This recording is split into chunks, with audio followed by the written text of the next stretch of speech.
Online ಬೆಟ್ಟಿಂಗ್ನ ಮೂಲಕ ಅಕ್ರಮ ಹಣ ವರ್ಗಾವಣೆ ಪ್ರಕರಣ 4 ತಿಂಗಳ ನಂತರ ಕಾಂಗ್ರೆಸ್ನ ಶಾಸಕ ವೀರೇಂದ್ರ ಪಪ್ಪಿಗೆ ಬಿಡುಗಡೆ ಭಾಗ್ಯ ಸಿಕ್ಕಿದೆ. ಕೋರ್ಟ್ನಿಂದ ಜಾಮೀನು ಸಿಕ್ಕ ಹಿನ್ನೆಲೆ ಜೈಲಿನಿಂದ ಶಾಸಕ ಪಪ್ಪಿ ರಿಲೀಸ್ ಆಗಿದ್ದಾರೆ. 4 ತಿಂಗಳ ಜೈಲುವಾಸದ ನಂತರ ಬಿಡುಗಡೆ ಭಾಗ್ಯ ಸಿಕ್ಕಿದೆ. ಏಷ್ಯಾನೆಟ್ ಸುವರ್ಣ ನ್ಯೂಸ್ನ ಜೊತೆ ಶಾಸಕ ಪಪ್ಪಿ ಎಕ್ಸ್ಕ್ಲೂಸಿವ್ ಆಗಿ ಮಾತಾಡಿದ್ದಾರೆ. ಇಡೀ ದಾಳಿ ವೇಳೆ ನನ್ನ ಮನೆಯಲ್ಲಿ ಹಣ ಸಿಕ್ಕಿರೋದಕ್ಕೆ ಸಾಧ್ಯವೇ ಇಲ್ಲ.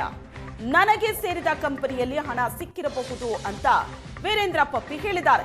ನಾನು ಬಿಹಾರ ವಿಧಾನಸಭಾ ಚುನಾವಣೆಗೆ ಹಣ ಫಂಡಿಂಗ್ ಮಾಡಿಲ್ಲ. ಬಿಹಾರ ಎಲೆಕ್ಷನ್ಗೆ ಹಣ ಫಂಡಿಂಗ್ ಮಾಡಿದ್ದೇನೆ ಅನ್ನೋದು ಆ ಆರೋಪವೇ ಸುಳ್ಳಿದು. ನ್ಯಾಯಕ್ಕೆ ಜಯ ಸಿಗತ್ತೆ ಅನ್ನೋ ನಂಬಿಕೆ ಇದೆ ಅಂತ ಶಾಸಕ ವೀರೇಂದ್ರ ಪಪ್ಪಿ ಏಷ್ಯಾನೆಟ್ ಸುವರ್ಣ ನ್ಯೂಸ್ಗೆ ಎಕ್ಸ್ಕ್ಲೂಸಿವ್ ಆಗಿ ಹೇಳಿಕೆಯನ್ನ ಕೊಟ್ಟರು.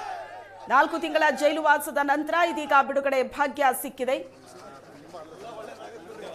ಏಷ್ಯಾನೆಟ್ ಸುವರ್ಣ ನ್ಯೂಸಿನ ಜೊತೆ ಶಾಸಕ ವೀರೇಂದ್ರ ಪಪ್ಪಿ ಮಾತಾಡಿದರು. ಪಟಾಕಿ ಸಿಡಿಸಿ ವೀರೇಂದ್ರ ಪಪ್ಪಿ ಅಭಿಮಾನಿಗಳು ಸಂಭ್ರಮಿಸಿದರು.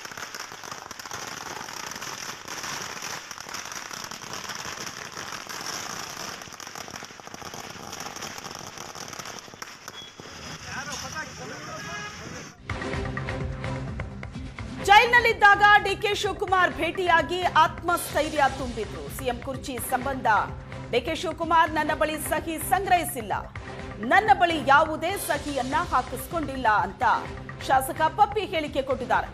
ಜೈಲಿನಲ್ಲಿ ಒಮ್ಮೆ ನಟ ದರ್ಶನ್ ರನ್ನ ಭೇಟಿಯಾಗಿದ್ದೆ ಅಂತ ವೀರೇಂದ್ರ ಪಪ್ಪಿ ರಿಯಾಕ್ಟ್ ಮಾಡಿದ್ದಾರೆ.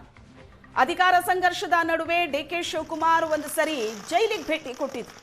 ಆಗ ಜೈಲಿನಲ್ಲಿರುವಂತ ಕಾಂಗ್ರೆಸ್ ಶಾಸಕರನ್ನ ಭೇಟಿಯಾದ್ರು, ಅವರಿಂದ ಸಹಿ ಪಡ್ಕೊಂಡ್ರು ಅನ್ನೋ ಮಾತೇನಿತ್ತು, ಅದಕ್ಕೆ ವೀರೇಂದ್ರ ಪಪ್ಪಿ ರಿಯಾಕ್ಟ್ ಮಾಡಿದ. ಅಕ್ರಮವಾಗಿ ಬೆಟ್ಟಿಂಗ್ ಕಂಪನಿ ನಡೆಸುತ್ತಿದ್ದಂತಹ ಸಂಬಂಧಕ್ಕೆ ಸಂಬಂಧಪಟ್ಟಂತೆ ಆ ಹಣವನ್ನು ಅಕ್ರಮವಾಗಿ ವರ್ಗಾವಣೆ ಮಾಡಿರುವಂಥ ಆರೋಪದಲ್ಲಿ ಈಗಾಗಲೇ ಚಿತ್ರದುರ್ಗ ಶಾಸಕರಾದಂತಹ ವೀರೇಂದ್ರ ಪಪ್ಪಿ ಅವರು ಈಗಾಗಲೇ ಜೈಲುವಾಸ ಆಗಿದ್ರು. ಈಗ ಅವರಿಗೆ ಜಾಮೀನು ಸಿಕ್ಕಿದೆ. ಈಗ ನನ್ನ ಜೊತೆಗಿದ್ದಾರೆ, ಅವ್ರನ್ನ ಮಾತಾಡ್ತೀನಿ. ಈಗ ನಿಮ್ಮ ಮೇಲೆ ಬಂದಂತಹ ಸಾಕಷ್ಟು ಆರೋಪ ಇತ್ತು, 4 ತಿಂಗಳ ಕಾಲ ಜೈಲುವಾಸ ಆಗಿದ್ರಿ ಸರ್, ಏನು ಹೇಳ್ತಾರೆ? ಫಸ್ಟ್ ರಿಯಾಕ್ಷನ್ ಏನು? ನ್ಯಾಯಾಲಯದಲ್ಲಿ ಈ ನೆಲದ ಕಾನೂನಿನ ಪ್ರಕಾರ ಮುಂದಿನ ದಿನಗಳಲ್ಲಿ ನ್ಯಾಯ ಸಿಗುತ್ತೆ, ಅದು ಖಂಡಿತವಾಗೂ ನ್ಯಾಯ ಸಿಗುತ್ತೆ. ಸರ್, ತಾವು ಅಕ್ರಮವಾಗಿ ಬೆಟ್ಟಿಂಗ್ ಕಂಪ್ನಿಗಳು ನಡೆಸ್ತಾ ಇದ್ರಿ, ಜೊತೆಗೆ ಅದರಿಂದ ಬರುವಂಥ ಹಣವನ್ನು ಅಕ್ರಮವಾಗಿ ವರ್ಗಾವಣೆ ಮಾಡಿದ್ರಂಥ ಒಂದು ಗಂಭೀರವಾದಂಥ ಆರೋಪ ಸರ್. ಆ ಆರೋಪದ ಪ್ರಕಾರನೇ ನ್ಯಾಯಾಲಯದಲ್ಲಿ ಈಗ ಕೇಸ್ ನಡೀತಾ ಇರುವಂಥದ್ದು. ಅದ್ರ ಬಗ್ಗೆ ನಾನು ನ್ಯಾಯಾಲಯದಲ್ಲಿರೋದ್ರಿಂದ ಯಾವುದೇ ವಿಚಾರಗಳನ್ನು ಮಾತಾಡುವಂಥದ್ದಿಲ್ಲ. ಈ ನೆಲದ ಕಾನೂನಿಗೆ ಎಲ್ಲರೂ ತಲೆ ಬಾಗಬೇಕು, ಅದೇ ರೀತಿ ವೀರೇಂದ್ರ ಪಪ್ಪಿನೂ ತಲೆ ಬಾಗ್ತಾನೆ.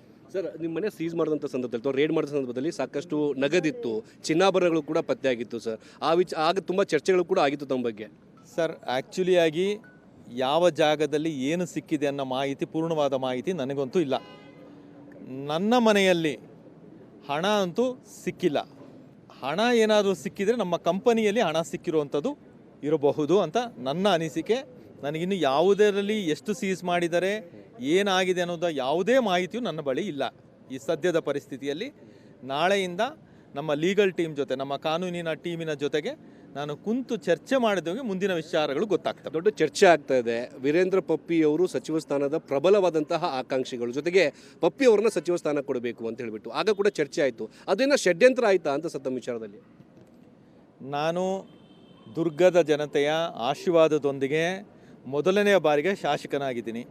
ನಾನು ಎಲ್ಲಿನೂ ಕೂಡ ಸಚಿವನ ಆಗಬೇಕು ಅನ್ನೋಂಥ ಆಸೆ ನನಗಂತೂ ಇಲ್ಲ. ಯಾಕಂದರೆ ಇನ್ನು ಶಾಸಕನಾಗಿಯೇ ನನಗಿನ್ನೂ ಅನುಭವ ಬೇಕಾಗಿದೆ. ಇದೇ ನಾನಿನ್ನೂ ಪೂರ್ಣವಾಗಿ ತಿಳ್ಕೋಬೇಕಾಗಿದೆ. ಇದರ ನಂತರದ ಸಚಿವ ಸ್ಥಾನ, ಅದರಲ್ಲೂ ನಮ್ಮ ಜಿಲ್ಲೆಯಲ್ಲಿ ಬಹಳ ಸೀನಿಯರ್ಗಳಿದ್ದಾರೆ, ಅವ್ರುಗಳಿಗೆ ಇನ್ನೂ ಅವಕಾಶಗಳು ಬರಬೇಕಾಗಿದೆ. ನಾನಿನ್ನು ಮೊದಲನೇ ಬಾರಿ ಗೆದ್ದಿರೋನು, ನನಗೆ ಯಾವುದೇ ಸಚಿವ ಸ್ಥಾನದ ಆಕಾಂಕ್ಷೆಯಲ್ಲಿ ನಾನಿಲ್ಲ, ಆ ಆಸೆನೂ ನನಗಿಲ್ಲ. ನಾನು ಯಾರ ಬಳಿನೂ ಸಚಿವ ಸ್ಥಾನಕ್ಕಾಗಿ ಬೇಡಿಕೆಯನ್ನು ಹೈಕಮಾಂಡಲ್ಲಿ ನಾನು ಇಟ್ಟಿಲ್ಲ. ಸರ್, ಡಿ ಕೆ ಶಿವಕುಮಾರ್ ಕೂಡ ಜೈಲಿಗೆ ಬಂದು ಭೇಟಿ ಆದರು ಅಂತ ಕೂಡ ಗೊತ್ತಾಯಿತು ಸರ್. ಡಿ ಕೆ ಸಾಹೇಬರು ಜೈಲಿಗೆ ಬಂದು ಭೇಟಿ ಆಗಿರುವಂಥದ್ದು ಒಂದು ನಾರ್ಮಲ್ ಭೇಟಿ. ರೆಗ್ಯುಲರ್ ಆಗಿ ನಮ್ಮ ಶಾಸಕರು ಎಲ್ಲಿದ್ದಾಗ, ಜೈಲಲ್ಲಿ ಅಂಥ ಕಷ್ಟದಲ್ಲಿದ್ದಾಗ ಅವರು ನಮಗೆ ಒಂದು ಆತ್ಮವಿಶ್ವಾಸ ತುಂಬೋದಕ್ಕೋಸ್ಕರ ಬಂದು ಭೇಟಿಯಾಗಿದ್ದಾರೆ ಬಿಟ್ಟರೆ ಅದರಲ್ಲಿ ಇನ್ಯಾವುದೇ ಆದಂಥ ವಿಶೇಷತೆ ಇರಲಿಲ್ಲ. ಮತ್ತು ಸೈನ್ ಹಾಕಿಸ್ಕೊಂಡಿದ್ರು ಅನ್ನೋದು ಒಂದು ಚರ್ಚೆ ಆಯಿತು ಅವ್ರು ಬಂದು ಹೋದ ನಂತರ. ಅಂಥದ್ದು ಯಾವುದೇ ಸಹಿ ನಮ್ಮ ಹತ್ರ ಹಾಕಿಸ್ಕೊಂಡಿಲ್ಲ. ಇಲ್ಲ, ಯಾವುದೋ ಸಹಿ ಏನು ಹಾಕಿಸ್ಕೊಂಡು ಈಗ ಪರಪ್ಪನಗರದಲ್ಲಿ ಇರುವಂಥ ಕಾರಣಕ್ಕಾಗಿ ದರ್ಶನ್ ಅವರು ಕೂಡ ಅದೇ ಜೈಲಲ್ಲಿ ಇದ್ರು. ಆ ಭೇಟಿಯನ್ನು ಆಗುವಂಥ ಒಂದು ಸನ್ನಿವೇಶ ಏನೋ ಬಂತ ಸರ್ ಅಲ್ಲಿ? ಇಲ್ಲ, ದರ್ಶನ್ ಸರ್ ನಾನು ಭೇಟಿಯಾಗಿರೋದು ಓನ್ಲಿ ಒಂದು ದಿನ ಮಾತ್ರ ನಾವಿಬ್ಬರು ಭೇಟಿಯಾಗಿರುವಂಥದ್ದಾಗಿತ್ತು. ಚೆನ್ನಾಗಿದ್ದಾರೆ ದರ್ಶನ್ ಸರು. ನಾನು ಅವರು ಮುಂಚೆಯಿಂದನೂ ಚೆನ್ನಾಗಿದ್ವಿ. ಅಲ್ಲೂ ಕೂಡ ಒಬ್ರಿಗೊಬ್ರು ಒಂದು ಕುಶಲೋಪರಿ ಮಾತಾಡಿದ್ದಾಯಿತು. ಒಂದು 2 ನಿಮಿಷ ಮಾತಾಡಿದ್ದೀವಿ, ಅಷ್ಟು ಬಿಟ್ಟರೆ ಅಂತ ಏನು ವಿಶೇಷವಾಗಿ ನಾನು ದರ್ಶನ್ ಸರ್ ಹತ್ರ ಮಾತಾಡಿದ್ದೆ. Thank you Pappi sir. So ಇದಿಷ್ಟು ವೀರೇಂದ್ರ ಪಪ್ಪಿ ಅವರು ಮತ್ತು ಕ್ಯಾಮರಾ ಪರ್ಸನ್ ನಾಗಾರ್ಜುನ್ ಜೊತೆಗೆ Muthappa, Asian nets 1 news Bengaluru.